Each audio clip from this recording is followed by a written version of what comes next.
great to be here. And speaking of holidays, can I just say to everyone out there, Happy Easter! And whether you're celebrating the Bible or the bunny, I hope you had a great day. Now, I'm sure they also had a great time over at the ABC, of course, where, well, they always seem like a real barrel of fun.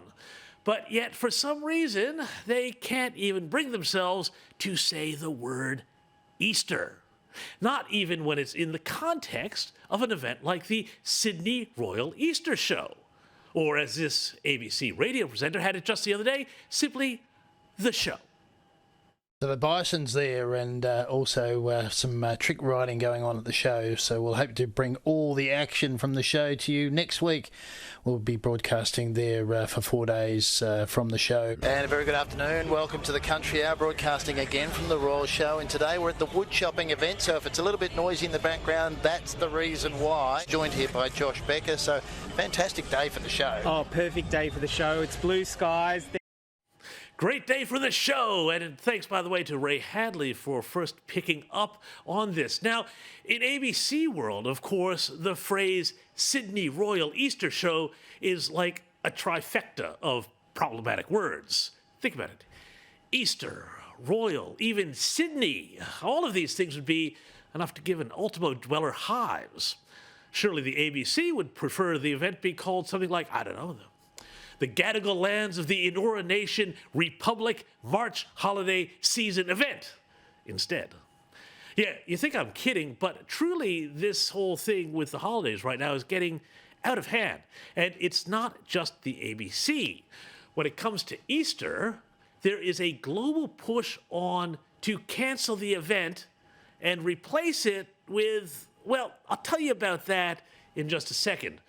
Because, for example, in Canada, just to take one example, the Department of Veterans Affairs has wished everyone, yes, as I suggested before, a happy March holiday season. Because, of course, you can't say Easter in Fidel Jr.'s Canada, can you?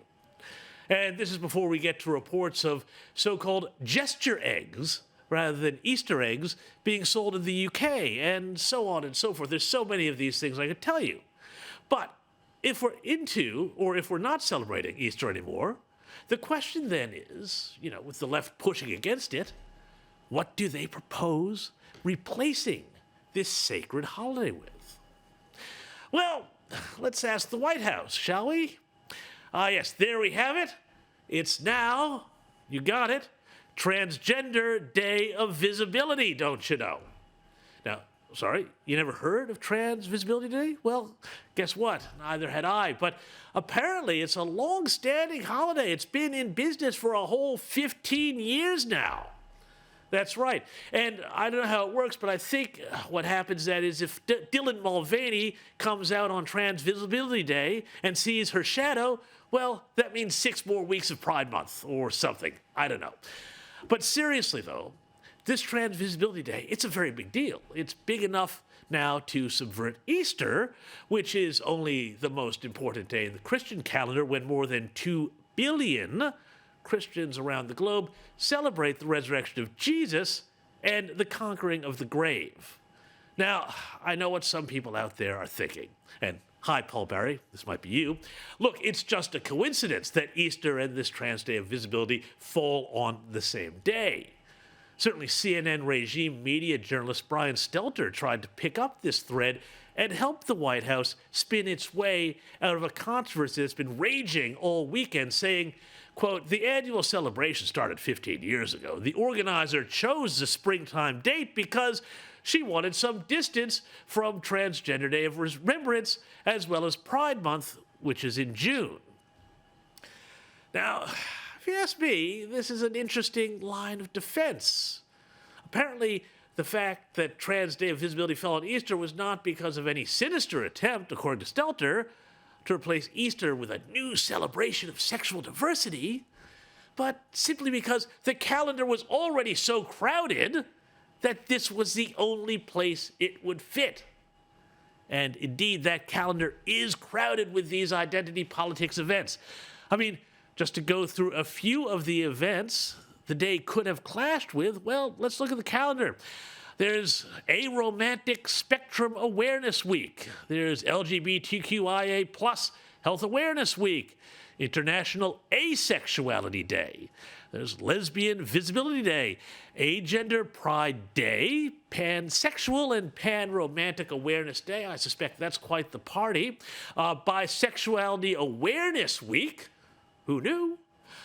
International Pronoun Day, then also Asexual Awareness Week, because apparently the single day earlier in the year, not quite enough, and so on and so forth. And someone added up all the days there on that calendar and figured out that there is something like 148 different feast days celebrating, marking, or remembering folks all along the LGBTQI2 Spirit plus spectrum. And it's not just the White House. New York State Governor Kathy Hochul also ordered her state to mark the day, lighting up everything from the Empire State Building to Niagara Falls in the trans colors. A lot different than what they did back in 1956 when they marked Trans Visibility Day, or as it used to be called, Easter, by lighting up the skyline thusly. You get the idea. Now, I don't bring any of this up. I want to be really, really clear about this. I don't want to bring any of this up to give gay or lesbian or trans people any grief or a hard time or anything at all. Just the opposite, because, in fact, many members of these communities find all these awareness days terribly, terribly cringe. But rather, it's worth pointing out the fact that the White House has made such a big deal of the day and proclaimed it for Easter, whether by coincidence or design.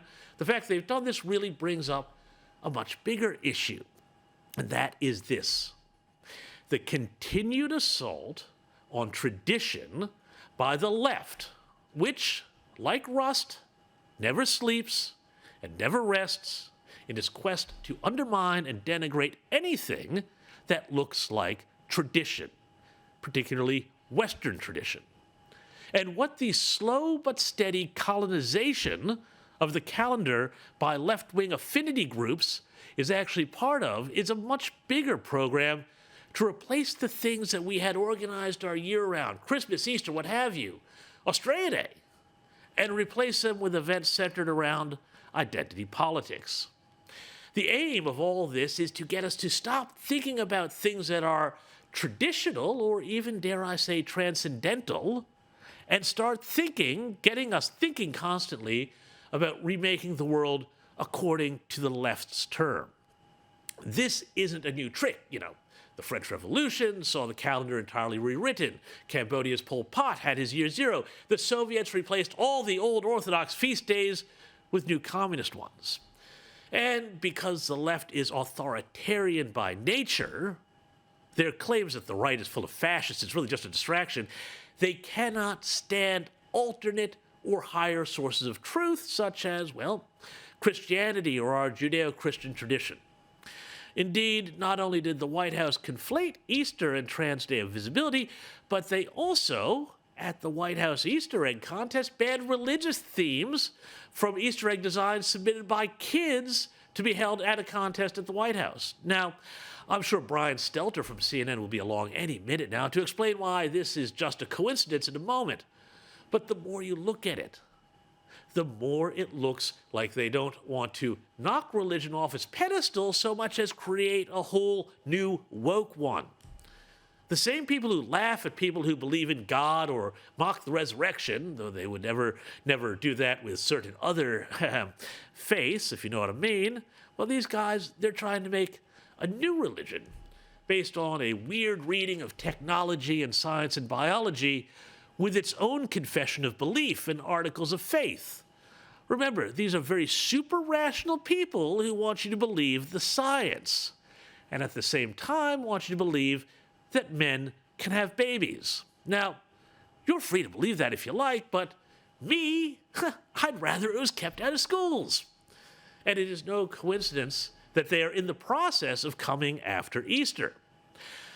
So, where does this come from? Well, have a look at this guy, Paulo Freire. He was a Brazilian educator whose name is not known much outside education circles, but he had a massive influence and continues to have a massive influence on school curricula around the world, including in Australia. Fiercely left-wing, his doctrines of so-called critical pedagogy are used globally by the left to use the classroom to indoctrinate children and turn them into little revolutionaries. In his 1984 book, Education, Liberation of the Church, Frere wrote, "The old Easter of rhetoric is dead with no hope of resurrection. It is only in the authenticity of historical praxis," that's a fancy code word for Marxism, "that Easter becomes the death that makes life possible." In other words, Easter is only Easter if it celebrates not Christ's and by extension humanity's triumph over the grave, but rather rebirth into wokeness, into woke critical consciousness. This is the new religion of the left, of wokeness trying to create a new paradise here on Earth with results that have been tried over and over again for centuries, always ending in tragedy. Indeed, as someone smarter than I noted, no one can build utopia here without first setting up a cemetery and a jail.